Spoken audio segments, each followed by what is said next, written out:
The 7 Layers of Love, Revealing the Secrets of Everlasting Love. Written by Jon P Fox. Narrated by Dave Johnson. So what is love, and how do you know if you are in love? Start with, what is love? Did you ever have to tell someone that you like them but are not in love?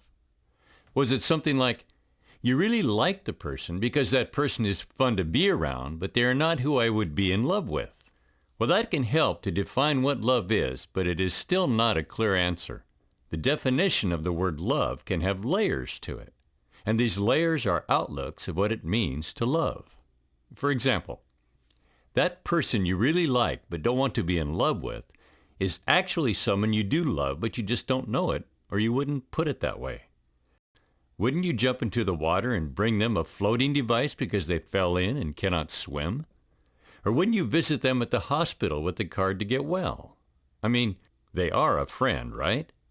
Well, that is one layer of love, and there are many others. This is indeed all about how to know if you are in love. So the examination of the layers of love will bring out the distinction of the love of your eventual special one, your lover.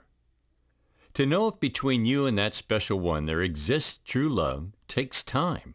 But when it happens, you come to a place where you can feel it and know that the two of you are family. That is the layer you are looking for. It is a different layer of love. Of course you love a family member or your mother and father. This layer of love is built in from birth. It is nonetheless one of the many layers of love. You did not learn that layer, but it is instinct, just like with almost all living things. Another layer of love is the fulfillment layer. When you tell somebody, or even yourself, that you love something, it means that the excitement of that thing pleases you or fulfills you. This layer shouldn't be too hard to understand. It is saying that there are things in life that you just love. For example, if you love to go camping or to a water park, shopping at the mall, or go to a movie, that is the fulfillment love layer. By saying you love to do those things, you are confessing that there is an internal love in you for something. So no matter what layer of love it is, the love is something you confess to. It is something that makes you happy. But that doesn't mean the partner you want to go out on a date with will become that special someone from which you will confess your inner love to. This could be primarily because you have not an inner love for them, but a lust. But lust can be strong and confusing. We don't like to call it lust because it sounds so shallow. Maybe we can break the confusion of these feelings if we examine love a little more in depth. Let's look at the layers of love in a sorted list. Layer 1, the love of family members. It starts at birth.